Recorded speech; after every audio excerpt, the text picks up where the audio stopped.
This is section 3.2, goal number 3. With this goal, you're going to use log functions to model and solve real-life problems. So I'd like you to read about the students that have been participating in a psychology experiment and complete each question.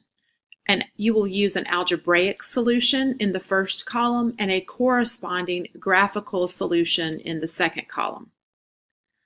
So read the scenario carefully, use the given function, and then follow the task.